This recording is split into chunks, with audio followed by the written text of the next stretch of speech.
Κύριος Κορδάς. Σεβαστό Προεδρείο, αγαπητοί συνάδελφοι, ευχαριστώ την Ευρωπαϊκή Επιτροπή για την τεχνική πρόσκληση. Στην παρούσα κλινική περίπτωση παρουσιάζεται γυναίκα ασθενής 52 ετών, η οποία εισήχθη αρχικά σε περιφερειακό νοσοκομείο με συμπτώματα οξείας κολαγγυλίτιδας και εκκυτερική συνδρομή. Κατά την αντικειμενική εξέταση ανεβρίσκονται άλγος κατά την εκτοβάθμιση λάφυση δεξιού υποχονδρίου και επικαστρίου, η εκκυτερική χρειά δέρματος και επιπεφικότων, καθώς και πειρατός με τη θερμοκρασία σώματος να ανέρχεται στο 38,7 βαθμούς Κελσίου. Εκ του ατομικού αναμνηστικού της ασθενούς προκύπτει ότι έχει υποβληθεί σε χολοκυστεκτομή πρόοδο δεκαετίας, ενώ πάσχει από σακαρόδι διαβήτη τύπου 2 γνωστός από διετίας. Από τον εργαστηριακό έλεγχο της ασθενούς ανεβρίσκονται λευκοκυτάριος, περίπου 13.000 λευκά με πολυμορφοπυρηνικό τύπο, τρανσαμινασεμία και αύξηση προστατικών ενζύμων, ενώ υπάρχει και αυξημένη τιμή χολιερεθρίνης με περιοχή της άμεσης. Από τον απεικονιστικό έλεγχο, η ακτινογραφία θώρακος είναι χωρίς παθολογικά ευρήματα, ενώ η ακτινογραφία κοιλίας παρουσιάζει ολιγάριθμα υδραϊκά επίπεδα λεπτού εντέρου. Στο υπερηχογράφημα ανοκυλίας ανεβρίσκεται διάταση ενδοϊπατικών κολαγγίων, χωρίς όμως να υπάρχει διάταση του χολιδόχου πόρου, είναι φυσιολογικός. Η αξονική τομογραφία ανοκυλίας δείχνει υπατομεγαλία, πολλαπλές ανομοιογενείς περιοχές ύπατος στο θώρο και στα τμήματα 6 και 8, ενώ υπάρχει και έκδηλη διάταση ενδοϊπατικών κολαγγίων. Κατά την νοσηλεία της, η ασθενής υποβάλλεται και σε μαγνητική τομογραφία ανοκυλίας. Επίσης, αναδεικνύονται οι ανομοιογενείς βλάβες στο ύπατος, τουλάχιστον 4 οζόντιοι σχηματισμοί, κυρίως στο δεξιό λογό του ύπατος με χαρακτήρες αιμαγγειωμάτων. Υπάρχει διάταση ενδοϊπατικών κολαγγίων με ήπια πάχυση του τυχώματός τους και ήπια πρόσθεση παραμαγνητικής ουσίας. Παρουσία ανομοιογενούς εμάρεσίματος στο διχασμό δεξιού και αριστερού κοινού υπατικού πόρου στο επίπεδο των πυλών και υπάρχει ένας ευμεγέτης λεβαδένας στην πύλη του ύπατος.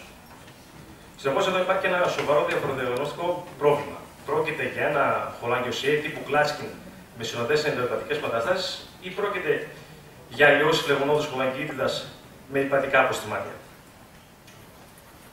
Προχωρώντας στον έλεγχο της ασθενούς, υποβάλλεται σε MRCP, η οποία αναδεικνύει εκ νέου την εικόνα έκδηλης διάτασης ενδοϊπατικών χολαγγίων με παρουσία λιμάτων πλήρωσης στο εσωτερικό τους, ενώ υπάρχει και απότομη διακοπή της συμβολής του δεξιού και αριστερού κοινού υπατικού και του άνω ημιμορίου του χολιδόχου πόρου. Ευρήματα συμβατά με Κλάτσκιν τούμορ.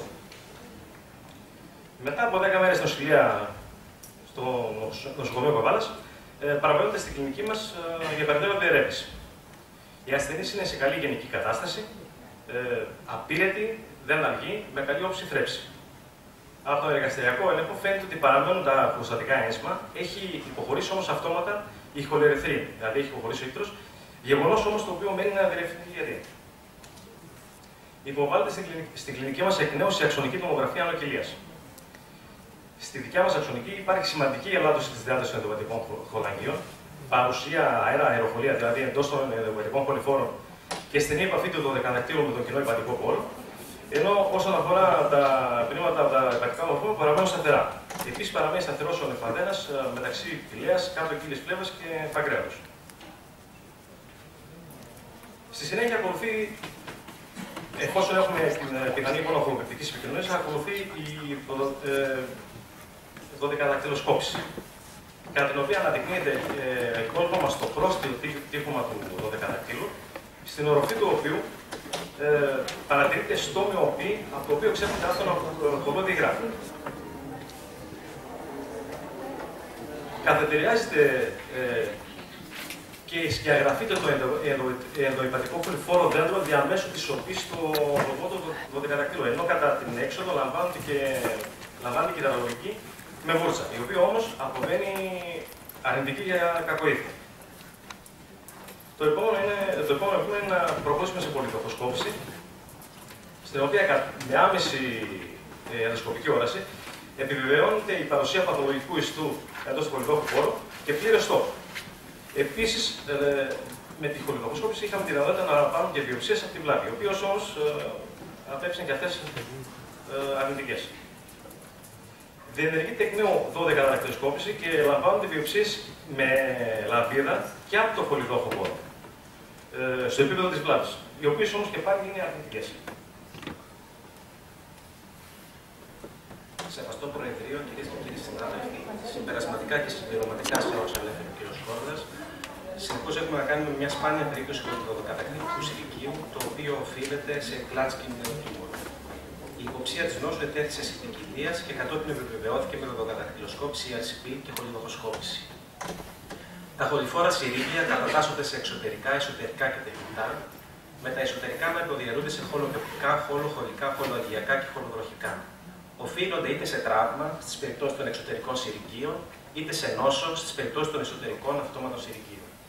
Τα χολοπεπτικά συρίγια, που αποτελούν έως και το 2% όλων των παθήσεων των χοληφόρων, αφορούν επικοινωνία δυνητικά ή ουδήποτε τμήματος του χοληφόρου πέτρου και κυρίως χολιδόχο κίστης με 12δάκτυλο, στόμαχο ή έντερο ή χολιδόχο κόβου με 12δάκτυλο. Κύριοι αιτιολογικοί παράγοντες είναι το πεπτικό έλκος και χολολιθίαση και κακοήθειες. Όσον αφορά το χολαγγιοκαρκίνωμα, η διαγνωστική του προσφέλαση αφορά την ERCP και λήψη κυταρολογικής εξέτασης, τον ενδοσκοπικό υπέρηχο και αναρρόφηση υλικού διαλεκτής βελόνης, καθώς και τη χολαγγιοσκόπηση με υποάμεση ανδοσκοπική ώρα στη λήψη βιοψιών. Συμπληρώνεται με μαγνητική χολαγγιογραφία, μαγνητική αξονική, μαγνητική αγγιογραφία και σιτή αγγιογραφία, οι οποίες μας δίνουν όμως πληροφορίες για την αγκίωση του όγκου, την εντόπιση του, την κατάσταση του υπατικού παρεγχήματος, διάθεση χοληφόρων και πιθανή ύπαρξη δεδομένων λιφαδένων. Τα σχετιζόμενα με νεοπλασίες χολιδοδακτυλικά συρίγια είναι σπάνια. Στη βιβλιογραφία αναφέρονται 9. Κανένα δεν αφορά Klatskin όγκο όπως στην περίπτωσή μας. Αναφέρονται όγκοι παγκρέατος, 12δακτύλου, φύματος, χολαγγιοκαρκίνωμα κατώτερου του κτημορίου, κανένα επαναλαμβάνω δεν αφορά Klatskin. Στις σπάνιες λοιπόν περιπτώσεις που το συρίγιο